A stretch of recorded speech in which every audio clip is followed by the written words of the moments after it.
Today's session is more than just a happy hour. And I'd like to go through a little bit of review from the last session because it applies very, very dramatically to this session. We talked last time about changing the paradigm. And the paradigm that I was addressing was this definition of management versus leadership. And if you Google management versus leadership, you're going to find something very interesting.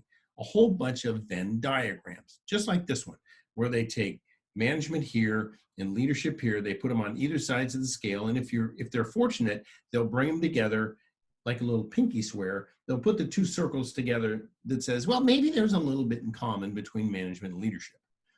That's the paradigm we're going to change because I think it's wrong. And I think we deserve better. Let's take, for example, this slide. Management is listed on the left, leadership over here. But what normally happens is they describe management in terms of things like task-oriented. That's not a bad thing. We need to get something done. We need to accomplish a mission. But completely task-oriented is really not fair to the management side of the house, particularly when you take a look at how they look at leadership. Same principle with telling people. Management is telling people what to do. In fact, it's the Brussels sprouts of human relations, if you will, or resources. Leadership is painted in a much different light. It's not task-oriented. It's people-oriented. Don't worry about the task. We want to make sure our people are happy.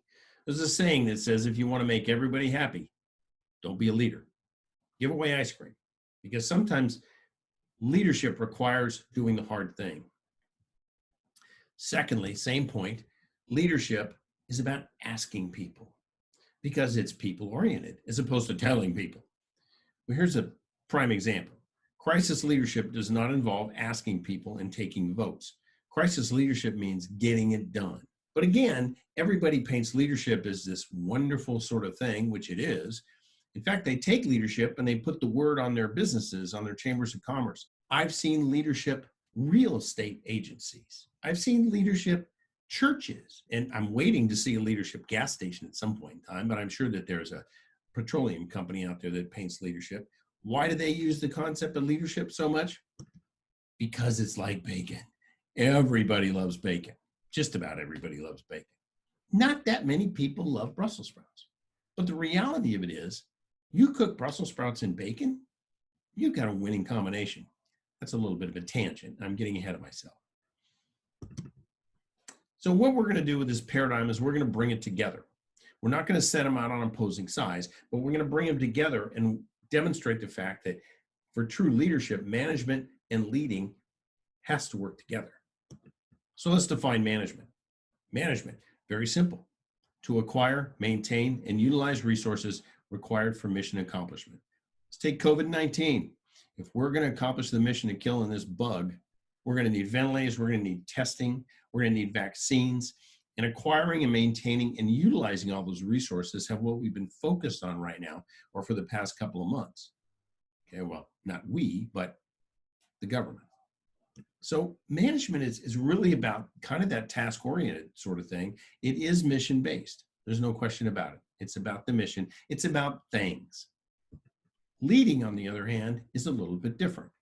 To lead is to accomplish a task through a group, usually, or an individual, because they desire to accomplish that task, and the tools you use are adjusting, inspiring, and developing. So you can see how the two sides of that previous Venn diagram have started to come together, but we're not going to stop them with just a little intersecting area. We're going to bring them together completely. When you combine management and leading, you're covering the mission that you need to accomplish, as well as the welfare of the individuals that you're leading, the team that's allowing you to get it all done. And that's what's called leadership. This is where we're going today. The point that I'm about to give you, if you walk away with nothing else from these 4 hour-long sessions, is this point.